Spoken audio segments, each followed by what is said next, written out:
Hello ပဲမင်္ဂလာပါဟို Let's Us Conversations ကနေကြိုဆိုလိုက်ပါတယ်ကျွန်တော်တို့မတွေ့ရတာလည်းကြာပြီပေါ့နော်ဆိုဒီဗီဒီယိုကျွန်တော်လုပ်မယ်ဆိုတော့လုပ်မယ်နဲ့တော်တော်လေးစဉ်းစားလိုက်ရတယ်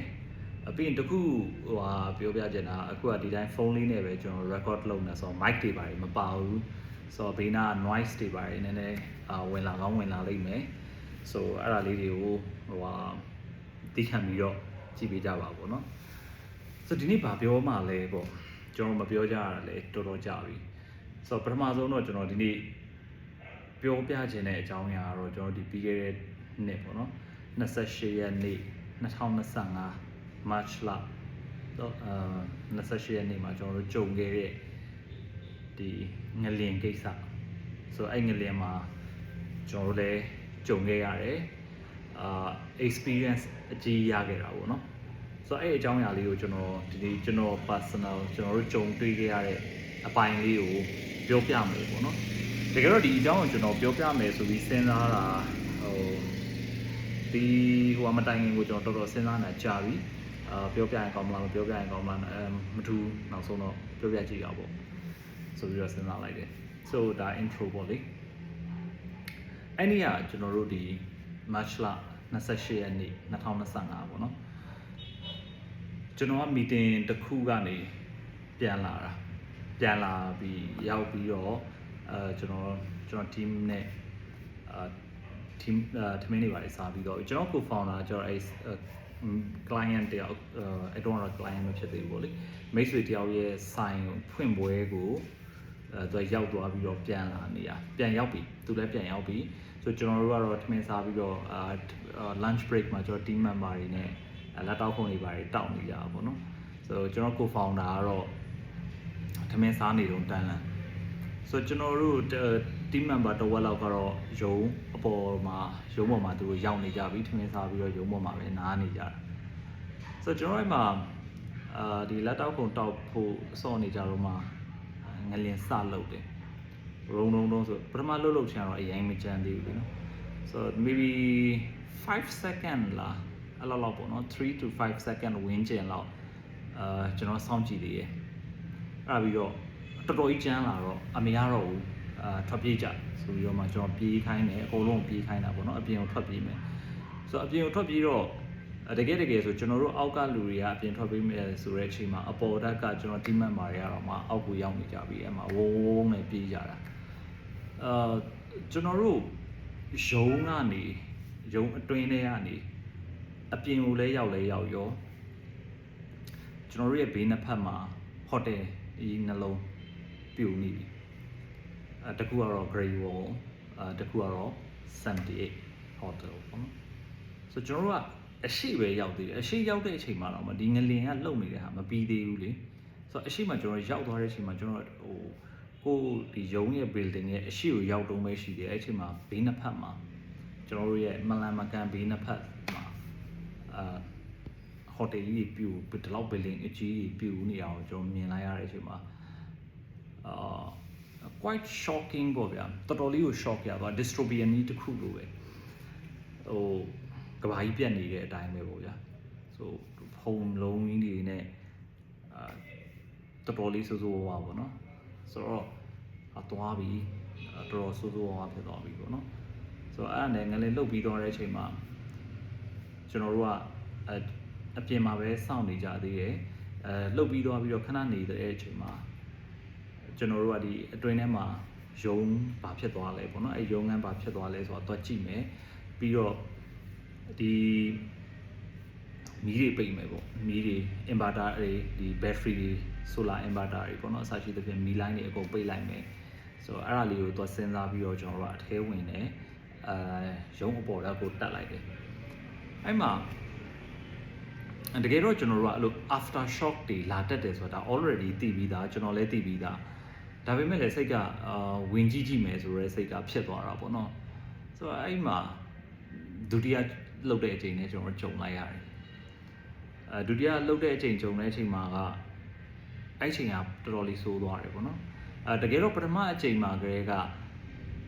ဒီထွက်ပြေးကြတဲ့အချိန်မှာတချို့ team member တွေဆိုရင်ကန်ကောင်းနေပြောရမှာပေါ့နော်အပေါ်ကနေကျွန်တော်တို့ရုံရဲ့ဒီ အောက်မှာပေါ့နော်အပေါ်ကနေပြုတ်ကျလာတဲ့ဟာတွေတချို့ဆို okay ဒီ concrete အတုံးကြီးတွေပေါ့နော်ပြီးဒီအလင်းအတွက်ထည့်ထားတဲ့ဖန်တုံးတွေအဲပြုတ်ကျလာတဲ့ဟာတွေကတယောက်ကိုမှအဲ့လိုမျိုးမထိသွားအောင်ဟို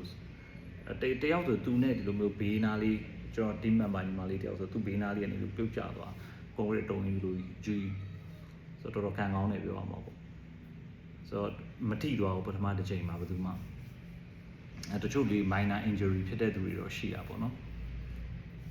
အဲ့မှာဒုတိယအချိန်မှာကျွန်တော်တို့ကအပေါ်ရောက်နေပြီးတော့ကျွန်တော်တို့လိုက်ကြည့်ရဲကျွန်တော်ရောက်သွားတာနဲ့ကျွန်တော်သိလိုက်ပြီးကျွန်တော်တို့ office ကတော့သွားပြီပေါ့နော်ဒီမှာဆက်နေဖို့ဒါမှမဟုတ်ရုံးဆက်ဖွင့်ဖို့မဖြစ်နိုင်တော့ဘူးဆိုတဲ့ဟာကိုကျွန်တော်တို့မြင်လိုက်ပြီ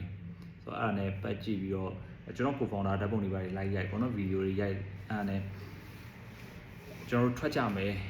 ပြန်ပြီးတော့အရှိထွက်ကြမယ်ပေါ့နော်ဒီ after shock လာမယ်ဆိုတော့သိနေတော့ထွက်မယ်ဆိုပြီးတော့ကျွန်တော်ကတော့လေကားအရင်နာပဲရောက်သေးတယ်ကျွန်တော်အရှိမှလည်းတယောက်နဲ့ယောက်ရှိမယ်ကျွန်တော်နောက်မှာ co-founder ရယ်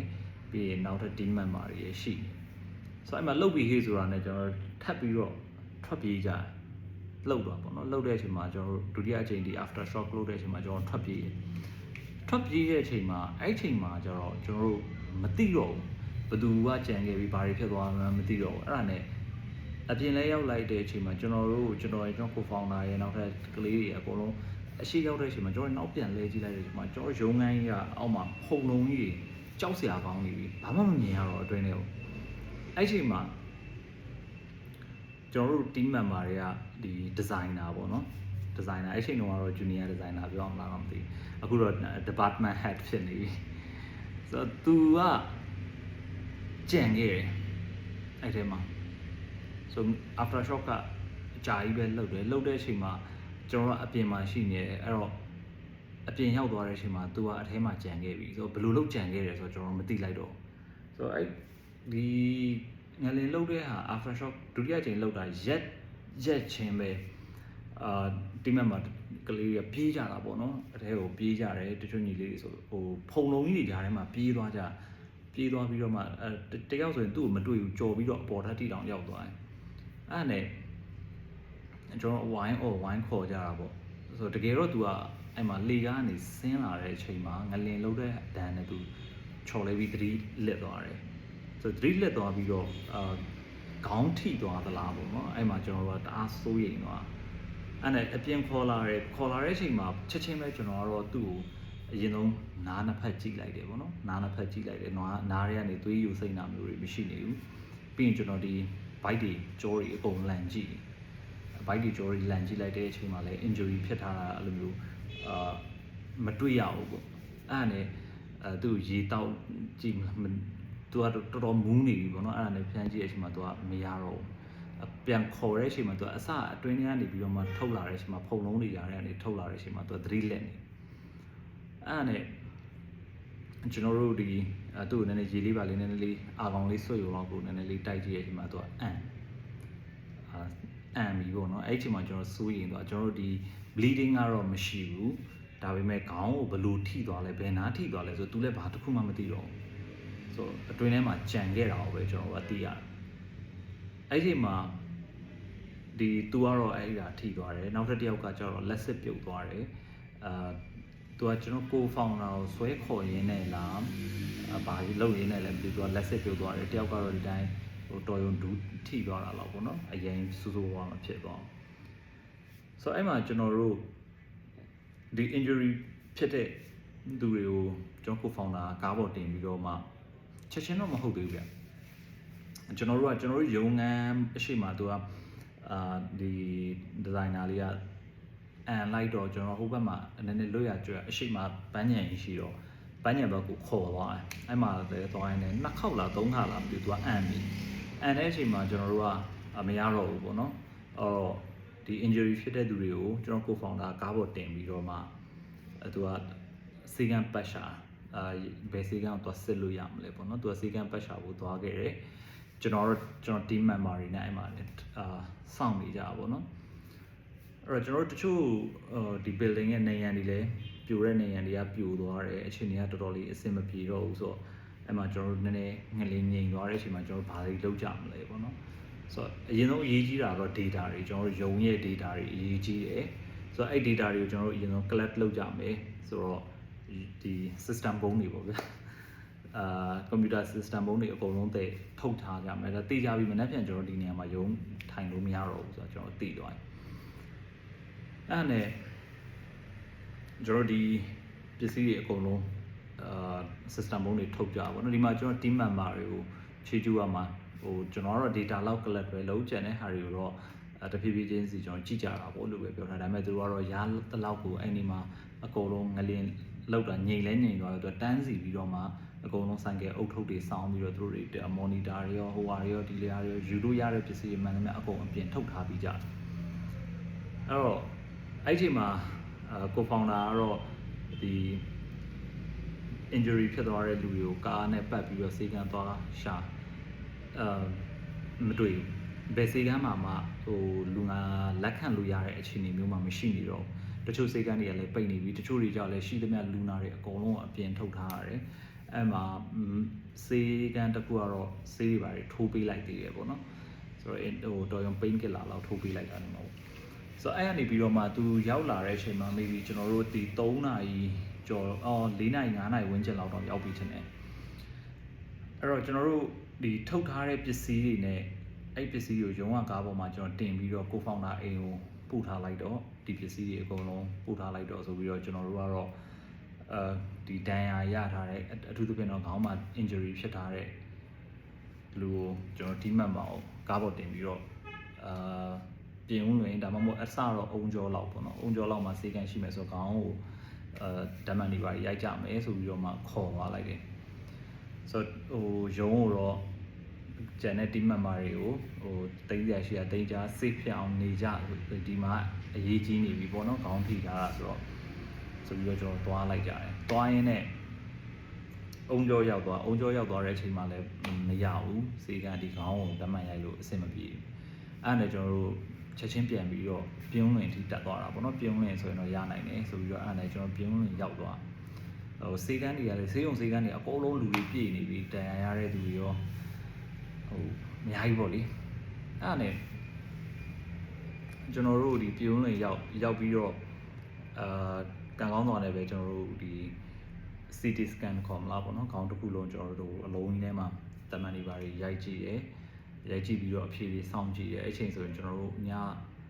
around 8နာရီလောက်တော့ရှိပြီထင်တယ်အဖြေထွက်လာတဲ့အချိန်မှာခေါင်းထဲမှာ internal bleeding and ဒီတခုခုဖြစ်ထားတဲ့ဟာတွေဘာမှမရှိဘူးပေါ့နော်ဟိုအဲ့မှာအလုံးကြီးတော့ကျသွားတယ်ဟို okay ခေါင်းထဲမှာဘာမှမဖြစ်နေဘူးဆိုရင်ကိုokay ပြီပေါ့နော်အဲ့ဒါနဲ့ကျွန်တော်တို့အဲ့ဒီတေယိုလေးကနေပြီးတော့မှစီကန်းမှာနေရာလေးယူအဲ့နဲ့ကျွန်တော်တို့အဲ့မှာအဝတ်စားတွေဟိုခြုံစရာဆောင်းတွေပါတယ်တော့မပါပါဘူးပေါ့နော်ကျွန်တော်ကိုဖောင်လာရဲ့ဒီကျွန်တော် team member ရဲ့ပေါ့နော်ဆိုတော့အဲ့ပစ္စည်းတွေကိုကျွန်တော်တငယ်ချင်းစီမှာလမ်းဖုန်းဆက်ပြီးတော့ကျွန်တော်တို့ဒီဆောင်းတွေတပတ်တွေပါညာလိုအပ်တဲ့ဒီပစ္စည်းတချို့ကိုသွားချီးယူလိုက်တာပေါ့ငါ့ကိုပေးအောင်ဆိုပြီးတော့အဲ့နဲ့အဲ့ဒီညကတော့ကျွန်တော်တညလုံးနီးနီးဒီကျွန်တော်တို့ရဲ့ designer ကိုထိုင်ဆောင်ကြည့်ကြတယ်သူနည်းနည်းအစားလေးပါလေးလည်းဝင်လာတယ်နည်းနည်းလေးလည်းစကားပြောနိုင်လာတယ်ဆိုတော့အဆင်ပြေသွားပြီပေါ့နော်နောက်နေ့ကျတော့ကျွန်တော်တို့ဆေးရုံဆင်းလို့ရပြီနောက်နေ့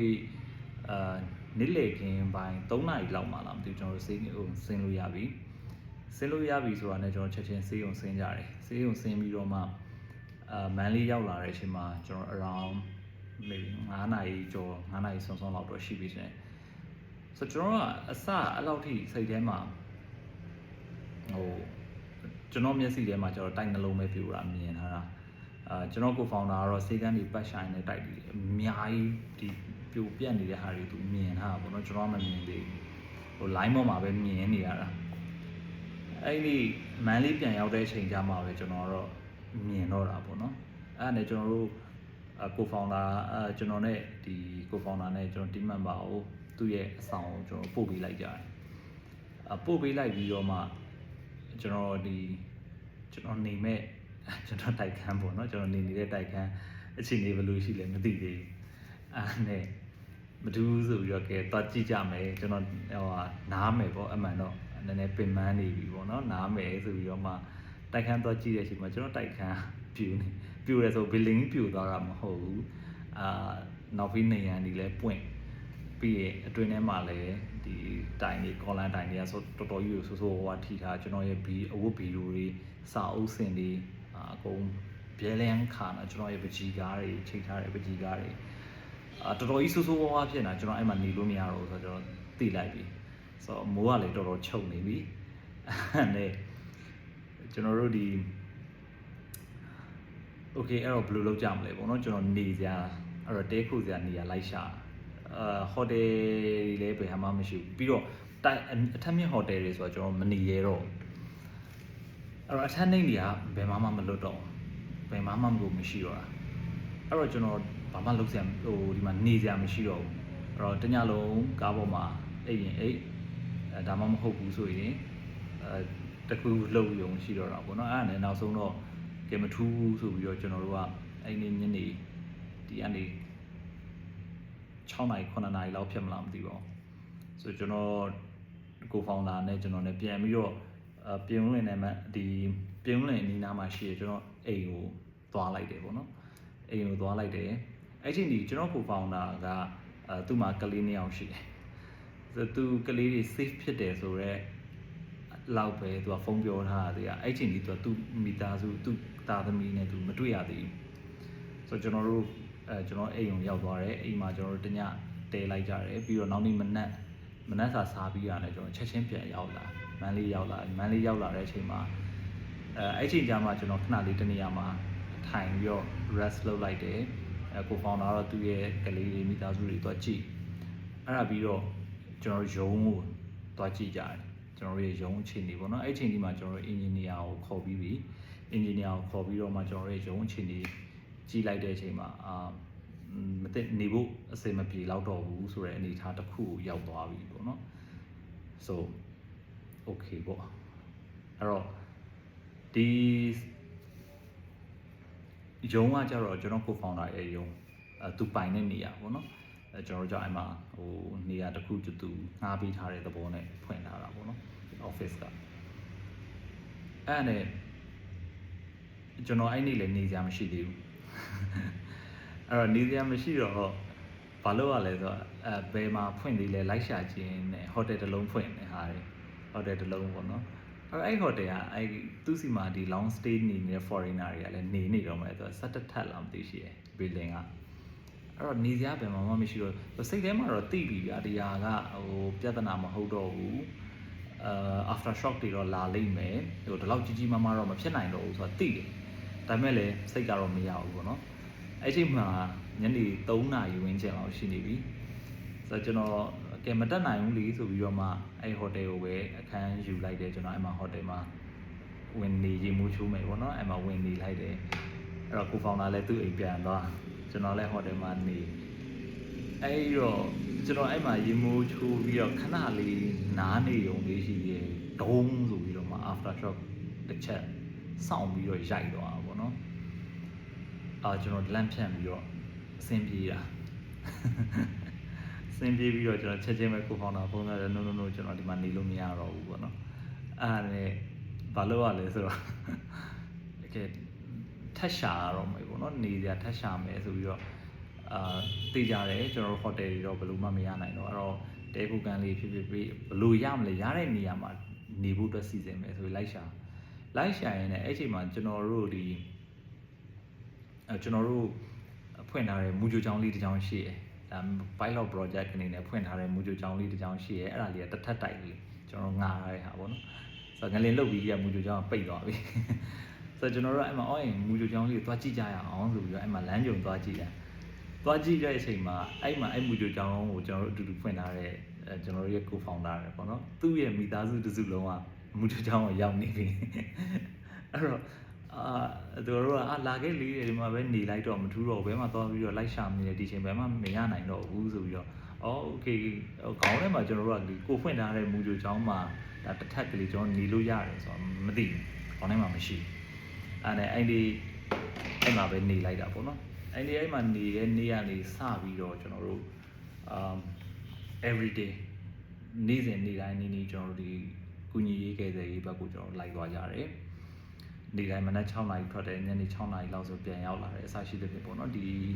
ဟိုဟာလေးနဲ့ပဲလေပတ်နေဆိုတော့အဲ့မှာဒီကုညီရေးကယ်ဆယ်ရေးလုပ်တဲ့အချိန်မှာကျွန်တော်စိုးစိုးဝါးတွေမြင်ရတာပေါ့နော်ဒီအမရပူရဘတ်စကိုင်းဘတ်မန်လေးဒီ84လမ်းဘတ်လမ်းအကုန်လုံးပါပဲကျွန်တော်အစုံရောက်တာ哦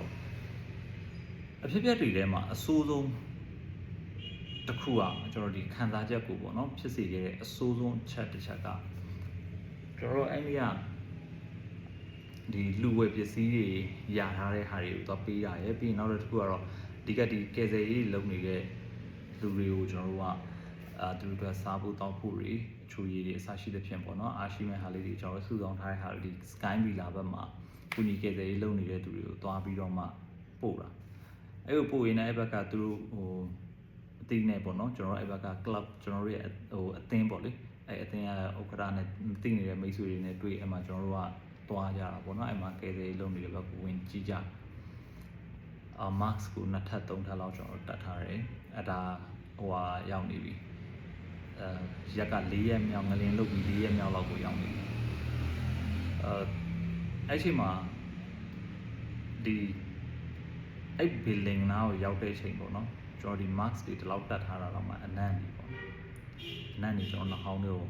ဆွဲပြီးဝင်သွားတယ်အဲ့အနံ့တော်တော်ဖျောက်ဖို့ခက်တယ်အဲ့ဒါနဲ့စိတ်ကတော့ဟိုဒါကျွန်တော်တို့အတိမတ်ပြရမှာဒီအဲ့မှာကုညီကယ်ဆယ်ရေးလုပ်နေတဲ့လူတွေတကယ်ကိုအတိမတ်ပြရမှာပါသူတို့တွေအင်တိုက်အားတိုက်မမောနိုင်မပန်းနိုင်သူတို့ဒီဝစ်စုံကြီးနေနဲ့လုပ်နေကြတဲ့ဟာတွေတကယ်အံ့ဩစရာပါဆိုတော်ရုံစိတ်သက်ကြမ်းခိုင်မှုနဲ့လုပ်လို့ဘယ်လို့မှမလွယ်ပါဘူးဆိုကျွန်တော်တို့အဲ့ရနေပြန်လာပြီးတော့နောက်တစ်ဆေးရုံကြီးကိုသွားတာပေါ့နော်ဆေးရုံကြီးကိုရောက်တဲ့အချိန်မှာကျွန်တော်စီကိုဒီဖုန်းကောတကောဝင်လာတယ်ကျွန်တော်မိတ်ဆွေဆရာကြီးတယောက်စီကနေပေါ့နော်သူရဲ့ဒီဆွေမျိုးသားချင်းတွေကဒီတယောက်ကအိမ်ပြေပြီးတော့မှဟိုဟာဖြစ်ထားတာပေါ့တော့အတွင်းထဲမှာကြံနေတယ်ဒီအခုချိန်ဒီမီးနဲ့ဟိုကျွန်တော်ဒီ device နဲ့ပေါ့နော်လမ်းထောက်ကြည့်တဲ့အချိန်မှာအသက်ရှင်နေပြီတယ်ဆိုတော့ information ရထားတယ်ပေါ့နော်ပြဿနာကသူတို့ဒီလမ်းကြားထဲမှာဖြစ်နေတဲ့အတွက်ကြောင့်မလို့ဒီ buff 4ခေါ်မှာပေါ့နော်အဲ့ဒီ buff 4ခေါ်လာပို့လို့တော့ခေါ်လာအဲ့လိုမျိုးကအကြီးရဝင်လို့မရဘူး73တန်လောက်ပဲဝင်လို့ရမှာဆိုတော့အဲ့ set တွေကလည်း machines တွေကလည်းဘယ်မှမအားကြဘူးဗျာဘယ်သူမှမရှိကြဘူးအဲ့တော့အဲ့ဒါလေးရရင်အသေးလေးရရင်ဆိုတော့ကယ်လို့ရနိုင်တယ်ဆိုရယ် information ရအဲ့ဒါနဲ့ကျွန်တော်တို့အဲ့ဒါဘယ်လိုလုပ်ကြမလဲပေါ့နော် okay ဆိုကျွန်တော်တို့ဖုန်းဆက်ကြတယ်ဟိုဆက်ဒီဆက်လုပ်ရင်းနဲ့အဲ့မှာကွက်တီပဲကျွန်တော်တို့ဒီဆေးရုံကြီးနားမှာအဲ့မှာကျွန်တော်တည်နေတဲ့ foundation တစ်ခုရဲ့ team member တွေကျွန်တော်တွေ့လိုက်တယ်အဲ့ဒါကျွန်တော်တို့တော့မေးလိုက်တယ်ညီလေးတို့စီမှာဒီလိုရှိလားကိုတို့ဒီမှာ information တစ်ခုရတာလို့လူတယောက်ဟိုအသက်ရှင်နေသေးတယ်ဆိုတော့ information ရထားတယ်ပေါ့နော်ဆိုတော့သူတို့ကရှိရဲဆိုပြီးတော့ပြောတော့ကျွန်တော်တို့ဝမ်းသာအားရပဲဗျာဒီလားဟိုချက်ချင်းအဲ့ဒါနဲ့အဲ့လိမ့်စာနာကိုရောက်သွားကြရောက်သွားပြီးတော့လိမ့်စာနာရောက်သွားတဲ့အချိန်မှာကျွန်တော်စီဖုန်းပြန်ဝင်လာတယ်ကျွန်တော်ခုနကျွန်တော်မိတ်ဆွေဆရာကြီးကဖုန်းဆက်တယ်ဒါမရတော့ဘူးဟိုကမိမိသွားပြီပေါ့နော်ဒီဆုံးသွားပြီအသက်မရှိတော့ဘူးလို့အဖြေထွက်တယ်အဲ့အခိုက်တန့်ကဟို emotions ထဲမှာအဆိုးအဆုံးပဲဘာလို့လဲဆိုတော့ကျွန်တော်တို့ဒီပထမတစ်ချက်ကတော့ဒီတော်တော်ကြီးဆိုးဆိုးဝါးပြိုပြက်နေတဲ့နေရာမှာဒီအနံ့အသက်တွေနဲ့ဆက်ရှိတဲ့ပြင်ပေါ့နော်အဲ့ဒါယူရတဲ့အချိန်မှာဖြစ်လာတဲ့ခံစားချက်တစ်ခုရှိတယ်အဲ့ဒါပြီးတော့ပြန်ပြီးတော့ချက်ချင်းလူတယောက်ကိုကျွန်တော်ကယ်လို့ရနိုင်တယ်ဆိုရယ်မျှော်လင့်ချက်တစ်ခုဝုန်းဆိုစောင့်တက်သွားပေါ့နော် emotion အဲ့ဟာဖြစ်သွားပြီးတော့ချက်ချင်းပဲဟာမရတော့ဘူးဆိုရဟာမျိုးဖြစ်သွားတဲ့အချိန်မှာပြန်ပြီး down ကျသွားတာအဲ့မှာကျွန်တော် co-founder ရဲ့သူ့ရဲ့ PA ကလီမာလေးရဲ့3ယောက်ရှိကြတယ်ဆိုကျွန်တော်တို့ဘယ်လို့မှကိုစကားမပြောနိုင်တော့အဲ့ချိန်မှာလူကဟိုငိုရအောင်လည်းမျက်ရည်လည်းမထွက်ဘူးစကားလည်းပြောလို့မရအောင်စိုးပြီးတော့သူကဘယ်လို့မှနေလို့မရတော့တဲ့အနေအထားတစ်ခုကိုရောက်သွားတော်တော်ကိုအဆင်မပြေဘူးပေါ့နော်အဲ့နေ့ကတော့ဒါအဆိုးအဆုံးနေ့တွေထဲမှာတစ်ခုလို့ကျွန်တော်တို့ပြောလို့ရတယ်အဲ့ဒါပြီးတော့ကျွန်တော်တို့ဒီ အတူချိုးပဲသွားလိုက်မယ်ဆိုရင်တော့ကျွန်တော်တို့ဒီကျွန်တော်တို့တကြံကာလပေါ့တကြံကာလရောက်သွားတယ်တကြံကာလရောက်တဲ့ချိန်တော့ကျွန်တော်မထူးဆိုပြီးတော့အိမ်ပြန်လိုက်တယ်အိမ်ပြန်ပြီးတော့မှနားမယ်ပေါ့နော်အေးစိတ်ခဏတော့ relax လုပ်မယ်နားမယ်စိတ်တက်တာရမယ်လို့ထင်လိုက်တာတကယ်တော့ကျွန်တော်အဲ့လိုပြန်လိုက်တဲ့ဟာပိုဆိုးသွားတယ်အဲ့တော့မှကျွန်တော်ဒီခေါင်းထဲမှာဒီအကြောင်းအရာတွေပဲထပ်ပြန်တလဲလဲဝင်နေရဆိုကျွန်တော်စကားမပြောနိုင်အိမ်ရောက်တဲ့အချိန်မှာကျွန်တော်ပို့ပြီးတော့ depress ဖြစ်သွားတာပေါ့နော်ဆိုတော့ဘလို့မှနေလို့မရတော့တဲ့အနေအထားမျိုးတစ်ခုရောက်လာတော့ကဲမထူးဆိုပြီးတော့ကျွန်တော်တို့ဒီအိမ်ကနေပြန်ထွက်လာပေါ့နော်ပြန်ထွက်လာပြီးတော့ဒီမှာမှလှုပ်ရှားရှိဟာကျွန်တော်လှုပ်နေလို့ရသေးတယ်လှုပ်ရှားနေတာတော်သေးတယ်ငြိမ်နေရတဲ့ဟာက emotion မှာဘလို့မှအဆင်မပြေအဲ့ဒါနဲ့ကျွန်တော်တို့ဒီမန်လေးပြန်ရောက်လာကိုကြီးကဲကဲရေးတွေပြန်လုပ်အဲ့ကြားထဲမှာပဲကျွန်တော်ကတစ်ဖက်ကကျွန်တော်ရဲ့အလုပ်ကိုပြန်ကြည့်ရတာပေါ့နော်ကျွန်တော် team member တွေကလည်းတချို့တွေဆိုအိမ်ထိသွားတဲ့သူတွေရှိရယ်တချို့တွေကတော့ဟိုဘာမှမဖြစ်သွားတဲ့သူတွေလည်းရှိကြတာပေါ့နော်ဆိုဘလို့နေသူတို့လည်းစိတ်တွေကဟိုလေနေကြမှာဆိုပြီးတော့ကျွန်တော်ကဲအလုပ်ရှိမရှိကျွန်တော်ခေါ်မယ်ဆိုပြီးတော့ကျွန်တော်ယာယီယုံတစ်ခုကိုကျွန်တော်လုပ်လိုက်ရတယ်အဲ့တော့ယာယီယုံငန်းတေးသေးလေးတစ်ခုကိုကျွန်တော်တို့မြန်ဆန်ပြင်ဆင်လိုက်ရတယ်ပြင်ဆင်လိုက်ပြီးတော့မှအလုပ်လုပ်လို့ရအောင်လည်းပတ်လို့ရအောင်ကျွန်တော်လုပ်ကြတာပေါ့နော်ဆိုတော့အဲ့ထဲမှာ team member တွေလည်းခေါ်လိုက်တယ်သူတို့အလုပ်ရှိမရှိငါတို့ဒီမှာနေကြမယ်အလုပ်လုပ်ဆရာရှိအောင်တော့မင်းတို့လုပ်ကြမရှိသေးဘူးဆိုရင် client ဘယ်သူမှမအပ်လဲဘာအလုပ်မှမရှိလဲရတယ်ကိစ္စမရှိဘူးဒါပေမဲ့ရုံတော့လာကြစိတ်လီမခံနဲ့ဆိုပြီးတော့ကျွန်တော်ကတော့အကုန်လုံးခေါ်ထားလိုက်တယ်ခေါ်လို့ရတယ်သူမှန်တယ်များပေါ့နော်အဲ့ဒါနဲ့ကျွန်တော်ကတော့ဒီကုညီကယ်သေးကိုတစ်ဖက်လိုက်ဒီဘက်မှာရုံးကိုလည်းကြည့်လိုက်ပေါ့နော်အဲ့ဒါနဲ့ရုံးမှာလည်းကျွန်တော်ကအာမခံပေးထားတယ်ကျွန်တော်6လပဲ6လအတွင်းမှာကျွန်တော်နောက်ထပ်တခြားနေရာကိုပြန်ရှာမယ်ပြီးရင်ရုံးကိုပြန်ပြီးတော့သူ့အလေးနဲ့သူစနစ်တကျပြန်လုပ်မယ်ဆိုပြီးတော့ကျွန်တော် team member တွေကိုကျွန်တော် agree ပေးလိုက်တယ်ပြီးတော့ကျွန်တော်ကဒီလှုပ်ရှားရှိတဲ့အလုပ်လေးလုပ်လိုက်တာပေါ့နော်ဆိုတော့အဲ့လိုနဲ့လဲပတ်ရင်လည်းဒီ6လပြည့်သွားတဲ့အချိန်မှာကျွန်တော်တို့ရုံးကိုနောက်ထပ်တစ်နေရာကိုကျွန်တော်ပြန်ရွှေ့နိုင်လိုက်တယ်ပေါ့နော်ဟိုရွှေ့လို့ရအောင်ပို့ပေးထားတဲ့ဂရိအတိုင်းပေါ့ဗျာဆိုတော့အပျက်စီးဆုံးရှုံးမှုတွေလို့ပြောရင်ကျွန်တော်တို့ပျက်စီးဆုံးရှုံးမှုများပါတယ်ကျွန်တော်ထပ်ပို့ပြီးတော့များတာတော့ကျွန်တော် co-founder ပေါ့နော်အဲ့ building ကျွန်တော်ရဲ့ရုံးခန်းတစ်ခုလုံးကဖြူချလိုက်ရတယ်ငလင်တန်းထိသွားတဲ့ရုံးခန်းပေါ့နော်ဖြူချလိုက်ရတယ်ဒါဆုံးရှုံးမှုအင်မတန်များပါတယ်ကျွန်တော်ရုံးဆိုရင်လည်းဆုံးရှုံးမှုတွေအများကြီးရှိရပြောင်းရွှေ့မှုတွေဒီရုံးခန်းနှစ်နေရာပြောင်းရွှေ့ရတဲ့ဟာတွေပေါ့နော်ဒါကတော့တခြားလူတွေနဲ့ကြည့်လိုက်မယ်ဆိုရင်ဘာမှမပြောပလောက်တဲ့ဆုံးရှုံးမှုပါဟိုကို team member တွေကိုအနီးနားလူတွေဟိုအသက်ကောင်းကောင်းမွန်မွန်ခြေလက်တွေကောင်းကောင်းမွန်မွန်ရှိနေတာကိုပဲကျွန်တော်တို့ဒါတန်ကောင်းလာပြီလို့ပြောအောင်ပေါ့နော်ဆိုတော့အခုတစ်နှစ်ပြည့်သွားပြီတစ်နှစ်ပြည့်သွားတဲ့အချိန်မှာငလင်ကိုကြောက်သေးလားလို့ပြောရင်ကြောက်တဲ့စိတ်ကတော့အနေနဲ့အများတော့ရှိရပါတော့ကျွန်တော်ဒီငလင်လုတ်ပြီး after shock ဒီကြုံရတဲ့နောက်ပိုင်းပေါ့နော်ငလင်လုတ်ပြီး4-5 ရက်လောက်နောက်ပိုင်းလောက်ကနေစပြီးတော့ကျွန်တော် after shock တွေမှာထွက်မပြေးဘူးလို့ကျွန်တော်စဉ်းစားထားတာပေါ့နော်ဒီအကြီး after shock လာမှသိကြတယ်ငါထွက်မပြေးဘူးဆိုပြီးတော့စိတ်ကိုထိန်းချုပ်ထားတယ်ထွက်မပြေးဖြစ်အောင်ပေါ့ဆိုတော့အခုချိန်မှာကျတော့တခါလေဘာဖြစ်လဲလို့ပြောရင်ရုတ်တရက်ကြီးထက်လှုပ်လာမှလားအဲ့လိုလှုပ်လာရင်ဘာလှုပ်မှလဲဘယ်လိုပြေးမှလဲဝုန်းကနေငါဒီအခုဆိုကြပါစို့ကျွန်တော်အိတ်နေငါအိတ်နေတဲ့နေရန်ကြီးကဝုန်းကနေပြူကျလာမှလားဆိုတော့အဲ့ဒါမျိုးအတွေးတွေကကျွန်တော်တို့ခေါင်းထဲမှာတစ်ချက်ဝင်လာဆိုတော့ဒီ trauma တွေကကြံတာပေါ့နော်စိုးရိမ်စိတ်ကလေးတွေကရှိရတခါလေစီလင်ကြီးကငါ့ဘောပြုတ်ကျလာမှာလားအစရှိသဖြင့်ပေါ့နော်ဆိုကျွန်တော်တို့ဒီလို story တွေကျွန်တော်ငလင်လောက်ခါစားဆိုကျွန်တော်တွေ့ခဲ့ရတဲ့လူတွေကြားထဲမှာဆိုကျွန်တော်နားထောင်ခဲ့ရတဲ့အရာတွေအများကြီးပဲဆိုဒီတစ်နှစ်ပြည့်သွားတဲ့အချိန်မှာတော့မှကျွန်တော် emotion control လုပ်နိုင်တယ်စိတ်ကိုထားနိုင်တယ်လို့ပြောတဲ့လူမှာတော့မှဒီကြောက်စိတ်လေးတွေကတော့အနေနဲ့အများကြံနေတော့မယ်ဆိုတော့တခြားလူတွေမှာလည်းဒီကြောက်စိတ်လေးတွေကတော့အနေနဲ့အများရှိနေတော့မယ်ဆိုတော့ဒီ experience ကကျွန်တော်တို့တနိုင်ငံလုံး အတွက်အထူးသဖြင့်တော့ကျွန်တော်ဒီ Manly စကိုင်းဒီ data တွေအတွက်ကတော့တော်တော်ကြီးကိုစိုးသွားတဲ့အိမ်မဆိုးကြီးတစ်ခုလိုပဲပေါ့ဗျာအဲ့ဒါမဲ့ကျွန်တော်တို့လေဒီ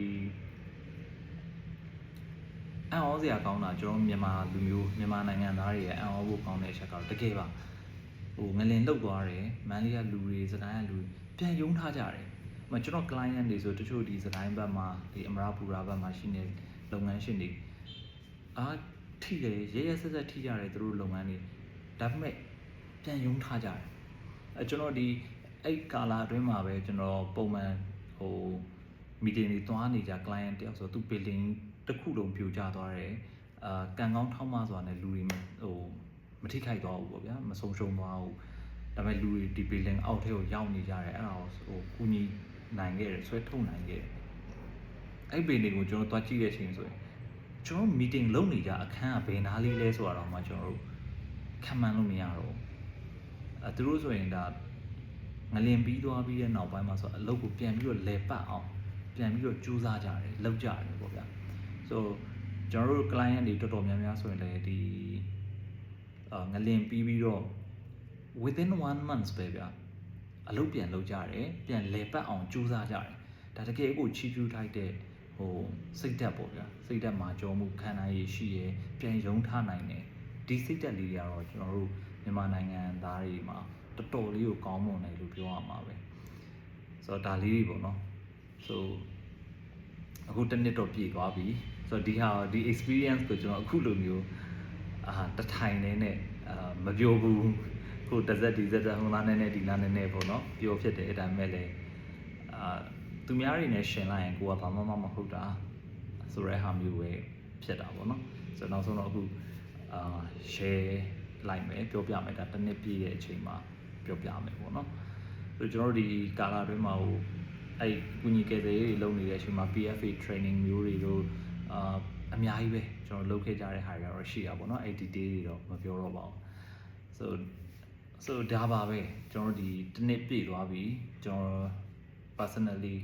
ဒီငလင်ကိုကြုံကြိုက်ခဲ့ရတဲ့အရာပေါ့နော်ဒီ experience ဒီ traumatic experience လို့ပြောရမှာပေါ့နော်တော်တော်ကြောက်စရာကောင်းပါတယ်တော်တော်ကြောက်စရာကောင်းပါတယ်ဒီအဖြစ်မျိုးဟိုဘယ်သူမှမကြုံကြိုက်ကြပါစေနဲ့ဘယ်သူမှမကြုံရပါစေနဲ့လို့ဟိုစိတ်ထဲမှာအမြဲတမ်းတွေးမိရဟိုဆူတောင်းမိရပဲဆိုကြပါစို့